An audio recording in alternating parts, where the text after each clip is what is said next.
Radio Kapi, grand témoin.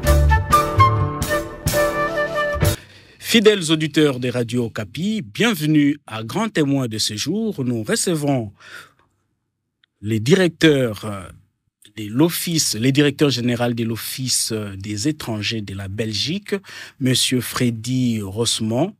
Monsieur Freddy Rosemont, bonjour. Bonjour.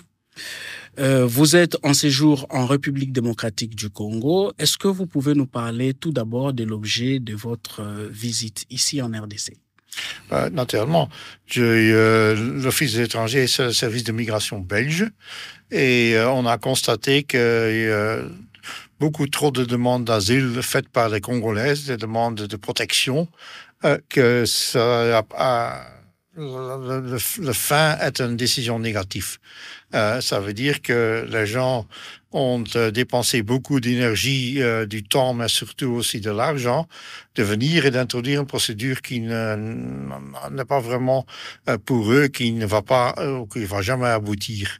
Donc, je veux informer le public congolais correctement du fait qu'il y a des procédures qui existent, des procédures légaux, que les gens peuvent les utiliser, mais qu'introduire une demande d'asile, et c'est sans doute quelqu'un qui leur dit, un copain, un agence de voyage, quelqu'un qui connaissent, qui disent oui, il faut faire l'asile. Non, c'est pas le cas. Plus de 20 millions de Congolais vous suivent en ce moment et j'ai pari que la majorité ne vous connaissent presque pas. Est-ce que vous pouvez tout d'abord parler de vous? Oui, je m'appelle Freddy Rosemont. Entre-temps, je suis déjà 21 ans directeur général de l'Office des étrangers. J'ai passé toute ma carrière professionnelle à cet institut. Je suis commencé là en 86. Donc, il y a très, très longtemps. J'ai passé différents services, en outre le service d'asile. Mais en 2003, le gouvernement belge m'a octroyé le titre de directeur général, et je le fais depuis lors, et je le fais encore avec beaucoup d'enthousiasme et beaucoup de plaisir, parce que la migration, c'est quelque chose qui est avec des êtres humains, qui est international, qui est l'actualité, et ces trois ensemble, comme fonctionnaires, tu trouves rarement. Justement, fidèles auditeurs des radios Kapi, fidèles internautes, vous avez devant vous Monsieur Freddy Rosemont. Au regard de son expérience, il maîtrise très bien la problématique de la migration en Europe et plus particulièrement en Belgique, pour avoir dirigé l'Office belge des étrangers pendant une vingtaine d'années. Et donc, toutes les préoccupations, toutes les questions lui seront adressées au cours de cette émission. Tout d'abord, Monsieur Freddy, comment évaluez-vous la coopération bilatérale entre l'OEB et la DGM en particulier, et tout en général, entre la Belgique et la RDC en matière de migration?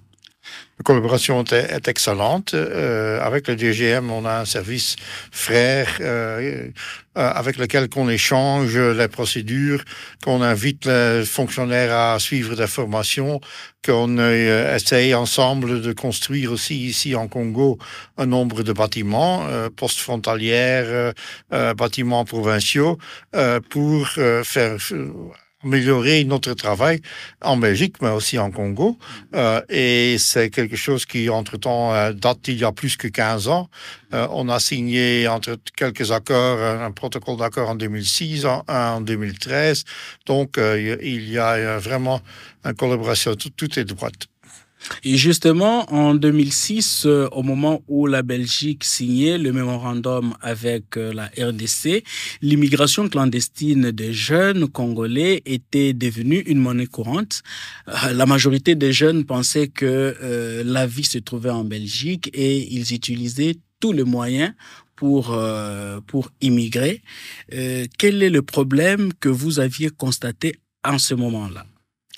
Le problème est que les gens sont mal informés, que ceux qui ont déjà fait le voyage, tellement personne ne veut avouer que c'est un échec. C'est clair. Ils présentent leur situation individuelle beaucoup plus positive que ça en réalité. Donc, ils envoient des photos avec derrière eux une grande voiture, une belle maison. Ben, ça parle leur. Parce que la situation des gens qui viennent en Belgique sans procédure légale, sans document de séjour, est assez difficile. Pas de travail légal, pas de soins de santé, pas de logement offert par l'État. Donc, c'est vraiment quelque chose que les gens qui veulent avoir une meilleure vie n'expectent pas. Ils sont mal informés. Donc, je pense que c'est notre job, notre tâche d'informer le public correctement. Et avant, ça marchait relativement bien avec les moyens traditionnels, TV, radio, conférences de presse. Maintenant, on a quelque chose auquel que c'est plus difficile, c'est les médias sociaux. Parce que là, c'est facile de poster une photo et quelques petites déclarations disant « Ah, je suis bien arrivé, l'argent tombe du ciel ». Malheureusement, ce n'est pas le cas, ni en Belgique, ni en Europe. Donc, on doit informer le public le plus que possible. Et du coup, pendant cette période, il vous arrivait de recevoir au moins environ combien de migrants clandestins par an, approximativement? L'année passée, on a eu 30... Non, je parle de la période de 2006, avant la signature du mémorandum. Ça va en fait nous permettre d'évaluer l'ampleur du problème aujourd'hui.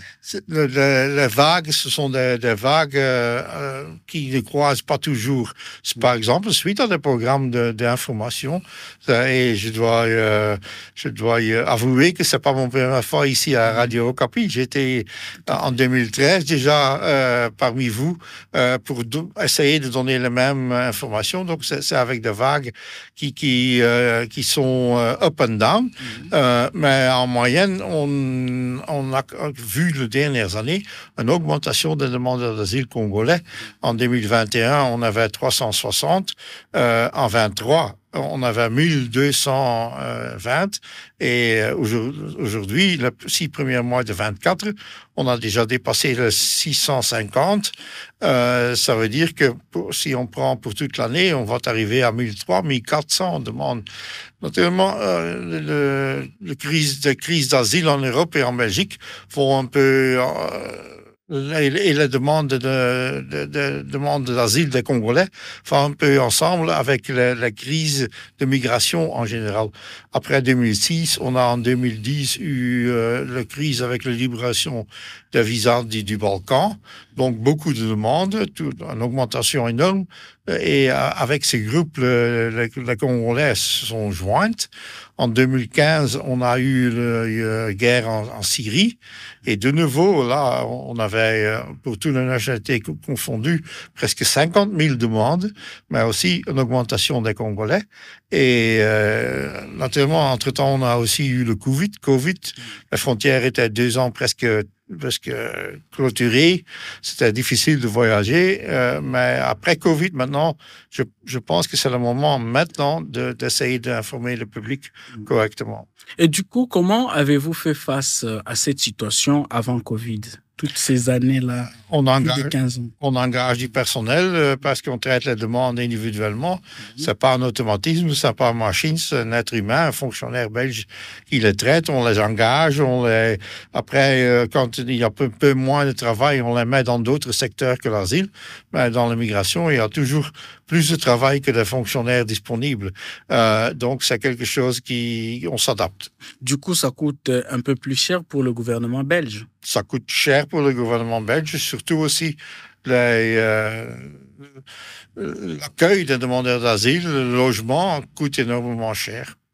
Et quel état des lieux faites-vous de la situation migratoire aujourd'hui? Donc aujourd'hui, le Congo est le numéro 6 sur notre liste des pays de demandeurs d'asile. Mais les 5 premiers, ce sont des pays d'où le taux de décision positive est beaucoup plus élevé, pour ne pas dire extrêmement élevé. Tu as d'abord la Palestine, avec la guerre en Gaza, c'est clair, presque tout le monde reçoit protection. Syrie encore, parce qu'il y a beaucoup de Syriens qui ont fui leur maison suite aux guerres civiles. L'Afghanistan, des gens qui ont quitté l'Afghanistan, des drames de famille par peur du Taliban, l'Érythrée, dictature, et la Turquie. Et ça, c'est un mélange entre les gulenistes et les Kurdes. Et donc, le Congo est le premier pays d'où le taux de décision positive est très faible. C'est aussi pourquoi le gouvernement belge a décidé l'année passée d'introduire pour eux et pour quelques autres pays comme le Moldavie et la Géorgie, d'introduire un fast-track procédure, une procédure rapide. Donc, une décision et un recours toujours traité vite. Mais en même temps, on regarde du passé commun entre la RDC et la Belgique. Le Congolais s'estime avoir ce droit privilégié de s'installer en Belgique. Pas avec une demande d'asile, parce que le critère de demande d'asile, la Convention de Genève, ne fait pas une différence entre un Congolais ou un Camerounais, ou entre un Congolais ou quelqu'un de Venezuela. C'est toujours le crainte individuelle d'être poursuivi par l'État pour des raisons qui sont prévues dans la Convention de Genève. C'est apparence à un groupe social, c'est religieux ou c'est politique. Donc, le lien historique ne joue pas là. Mais toutefois, le droit de s'installer où qu'on veut est universel. C'est un droit légitime. Chaque Congolais peut se dire, bon, moi, je ne veux plus vivre en RDC, je veux vivre en Belgique ou je veux vivre au Canada ou je ne sais où. Mais que faire pour immigrer régulièrement? Le droit à migrer est un droit qui, en effet, existe et est respecté au moment qu'on suit les règles et la loi du pays d'accueil. Parce qu'autrement, tout le monde s'installe où il veut et c'est le chaos. C'est vraiment pas du tout la démocratie comme on le connaît en Europe. Donc, la législation prévoit 3 grands groupes de migration légale. C'est d'abord le travail, c'est les études et c'est le regroupement familial. Et ça, vraiment, si vous remplissez là les conditions, on va pas vous dire non. Au contraire, on va vous accueillir, on va être très enthousiaste que vous venez. Mais ceux qui viennent, qui n'ont pas un des 3 critères, qui ne remplissent pas un des 3 critères, eux, on va leur demander de quitter la Belgique et de quitter le territoire Schengen. C'est l'un ou l'autre. Nous avons reçu de plus en plus des plaintes des voyageurs qui disent avoir des difficultés d'obtenir un rendez-vous à l'ambassade quand ils introduisent la demande des visas. Est-ce que cette difficulté d'obtenir le rendez-vous est justement édictée par votre politique de gestion de flux migratoires? Non, pas du tout, mais c'est réel. En effet, le problème est réel. Le cause est que les agences de voyage, au moment qu'on ouvre des possibilités pour avoir le rendez-vous, que les agences de voyage le monopolisent directement et le vendent après aux gens. Et ça, c'est pas du tout le but. Les gens doivent payer 4, 5, $100 pour avoir un rendez-vous qu'ils peuvent obtenir gratuitement parce que le service est rendu seulement, elle est monopolisée par les agences de voyage. Donc, je plaide pour l'instant et aussi l'informatique des affaires étrangères qui gère cette base de données est en train de voir comment éviter que tout d'un coup, une agence de voyage prend 10 fois 10 rendez-vous et bloque tout le reste. C'est d'abord pour les gens de laisser l'occasion de prendre le rendez-vous directement, de ne plus payer à une agence de voyage pour fournir le rendez-vous, mais aussi pas pour fournir le dossier de visa. Parce qu'un grand problème maintenant est que les agences de voyage travaillent en chaîne. Pour eux, c'est tous tourisme, parce que c'est facile, c'est toujours la même chose. Et la réalité est que beaucoup de ressortissants congolais viennent pour la visite familiale. Donc, ils viennent visiter leur sœur, leur frère, leur neveu. Et s'ils sont corrects avec ça, s'ils sont honnêtes avec ça, ils vont l'expliquer. Ils vont pas avoir besoin de pièces falsifiées, de raisons qu'ils inventent. Donc, la chance d'avoir un visa sera beaucoup plus grande. Et justement, il se répand dans la cité que maintenant, pour obtenir le rendez-vous à l'ambassade, il faut passer par des agences et monnayer de l'argent. Et dans l'opinion, on pensait que c'était l'ambassade de Belgique qui organisait cette tournure pour décourager les voyageurs. Est-ce qu'en est le cas? Non, pas du tout. Il n'y a aucun lien entre l'ambassade de Belgique et les agences de voyage. Vraiment aucun. Non, on veut éviter justement les agences de voyage parce que avec ça, le contenu d'une demande de visa va être beaucoup plus correct que c'est maintenant. Donc, ça c'est le conseil au public. N'écoute pas aux agences de voyage. Faites votre demande vous-même. Visiblement, la Belgique a quand même renforcé son dispositif pour contrôler tous ces mouvements de Congolais entre la Belgique et la République démocratique du Congo. Ne trouvez-vous pas que ces mesures pénalisent aussi les voyageurs réguliers qui veulent obtenir leur visa, soit pour les vacances, soit pour le séjour médical ou alors pour les études? La Belgique a pris des mesures pour que justement les gens peuvent avoir leur visa en mettant plus de guichets ouverts et n'utilisant plus de personnel pour gérer le flux de demandes de visa qui a augmenté. Ça, c'est clair. Après Covid, mais ça, c'est partout dans le monde, il y a une augmentation des demandes de visa parce que les gens, maintenant, sont de nouveau libres, peuvent de nouveau voyager.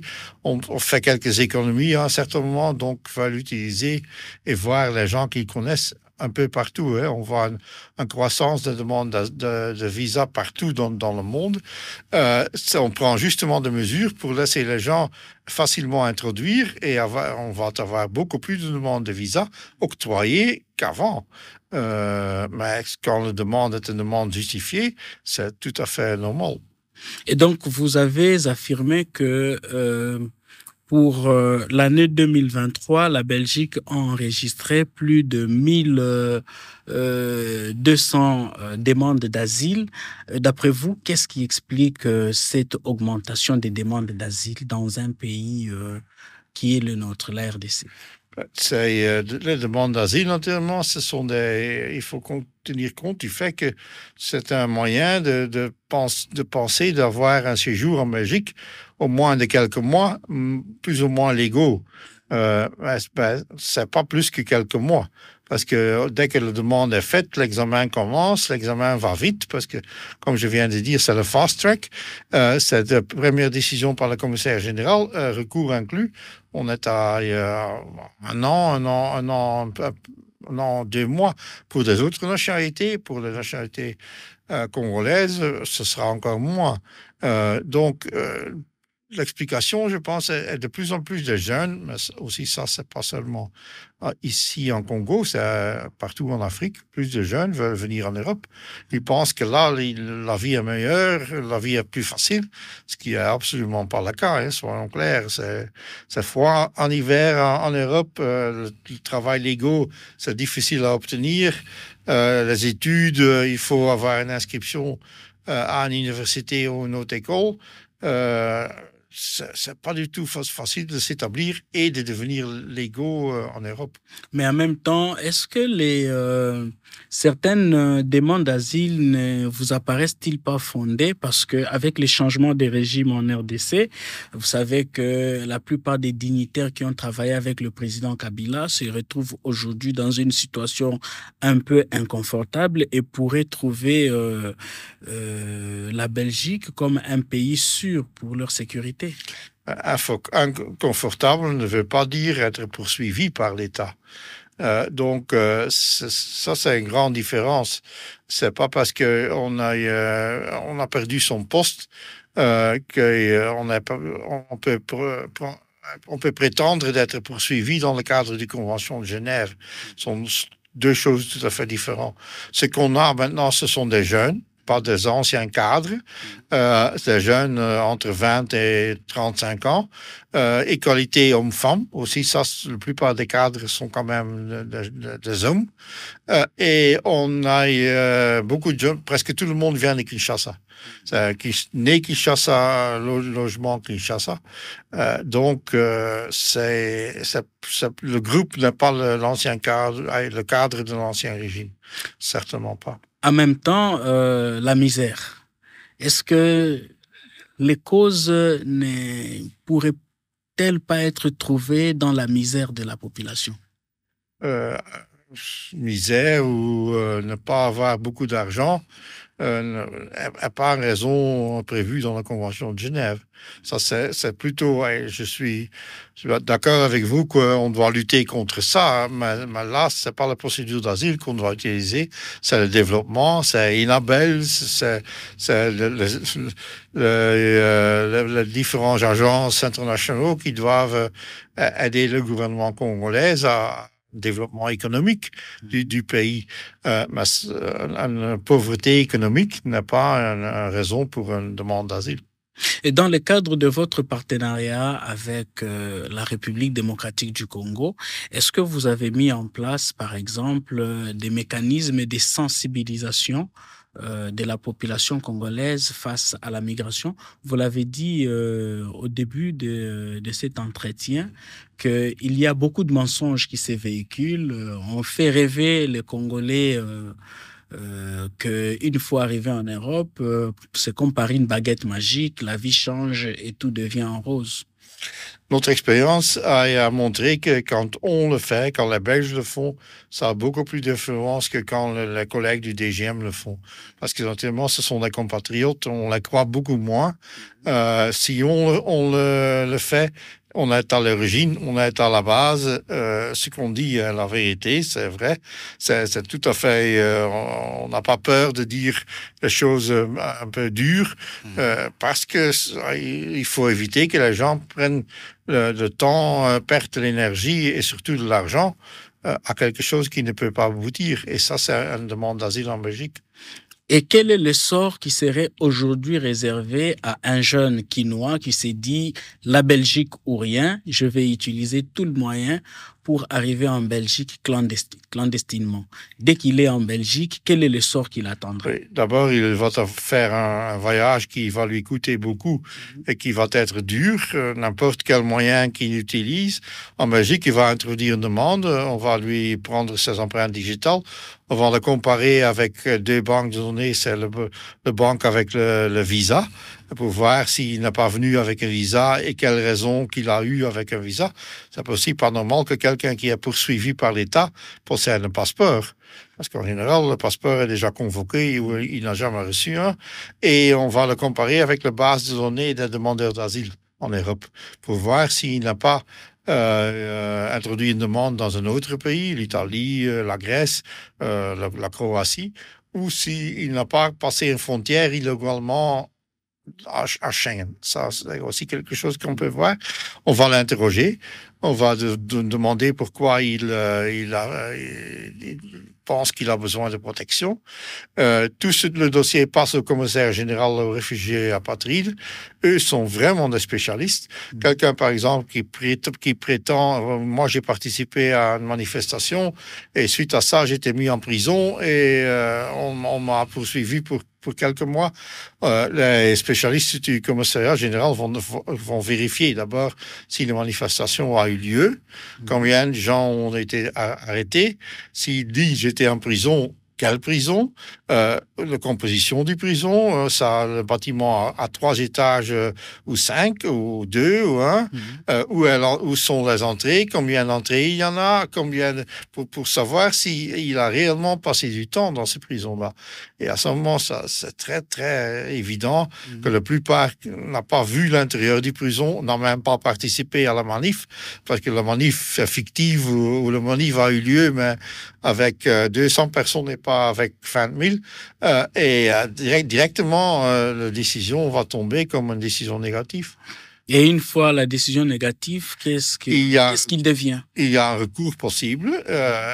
Et devant un tribunal avec des juges administratifs, il peut invoquer la même chose.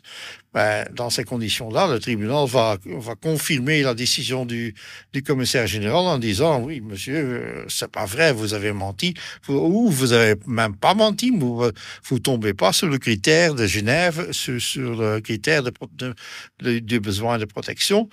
L'Office va reprendre le dossier, va lui donner un ordre de quitter le territoire belge et aussi Schengen. On va lui inviter de venir discuter avec un de nos fonctionnaires sur son avenir. Donc, les gens qui disent sur un papier, mais je ne savais pas ce que ça voulait dire. Malheureusement, beaucoup d'ex-demandeurs d'asile ne le font pas. Et la dernière étape, c'est le retour forcé. Quand un policier le contrôle, pas de documents, le dossier est renvoyé chez nous, on le garde, on le met en détention. Il va passer un certain temps là. Et entre-temps, on prépare le vol. La première fois, ce sera sans policiers, un avion commercial, SN, mais sans, ou Turkish ou le RAM, mais sans policiers. Il ne se comporte pas, il est violent, il commence à crier, à se bagarrer. Ce sont des policiers belges qui l'accompagnent. Et si le nombre est assez suffisant, on va souvent avec des autres pays de l'Union européenne, dans le cadre de Frontex, on va faire un vol spécial. Vol spécial, ça veut dire sans autres policiers, seulement avec des gens qui retournent. Et du coup, pour ceux qui se décident de continuer à vivre clandestinement, quel est leur sort? Quelles sont les dispositions qui sont prises sur place en Belgique pour la survie de cette catégorie de personnes, les sans-papiers? La seule disposition qui est le leur, c'est l'aide médicale urgente. Donc, s'ils ont une maladie qui est menaçante pour leur vie, c'est un médecin payé par l'État belge qui va leur traiter. Mais ils n'ont rien d'autre. Ils n'ont pas de logement, pas de travail légal, pas de location, absolument pas. Et toujours le risque qu'un policier va tôt ou tard leur demander, ou un inspecteur du travail, un inspecteur social va leur demander où est votre permis de séjour, où est votre carte de séjour. Et s'ils ne l'ont pas, ils reviennent chez nous dans le cadre du retour forcé. Du coup, les conditions de vie sont très difficiles pour les immigrants clandestins en Belgique. Oui, tout à fait. Je pense que ça, c'est sous-estimé. C'est justement que les gens veulent ne pas avouer que c'est un échec. Donc, ils présentent leur situation beaucoup plus rose que c'est. Mais finalement, c'est très difficile, en effet. Alors, pour finir, je voudrais que vous vous adressiez à cette population. D'abord, pour ceux qui veulent immigrer, qu'est-ce qu'ils doivent faire pour être dans les normes? Et ceux qui veulent échapper, ceux qui veulent aller en dehors des normes légales, qu'est-ce qui les attend comme danger et comment vous les découragez, par exemple? Pour ceux qui veulent migrer, utilisent les procédures légaux. Ils existent. Ils sont certainement pas faciles, mais existent les procédures légaux et ça, il y en a 3. C'est le regroupement familial. Mais pour ça, il faut une famille. Il y a des études. Pour ça, il faut une inscription dans une université ou une école supérieure. Où il faut c'est une migration avec le travail. Avec ça, il faut non seulement un contrat de travail, un employeur, mais le permis aussi de travailler, qui n'est pas toujours, c'est une compétence régionale, mais qui est difficile à obtenir. Ça existe, mais c'est difficile. Donc, ne rêve pas trop de ça. Pour ceux qui veulent utiliser d'autres moyens, ne le faites pas, parce que le voyage va être dangereux, va coûter beaucoup d'argent et peut-être aussi votre vie. Le séjour en Europe comme clandestin, ça va toujours être avec un peur et sans aide de l'État. parce qu'on parle de la Belgique, mais la situation sociale dans beaucoup d'autres pays de l'Union est encore beaucoup plus pire. Donc, réfléchis 4 fois avant de commencer un voyage comme ça, parce que ça peut pas abondir à quelque chose de positif. Freddy Rosemont, je rappelle que vous êtes directeur général à l'Office belge des étrangers. Je vous remercie. Merci beaucoup. Merci. Radio Kapi, grand témoin.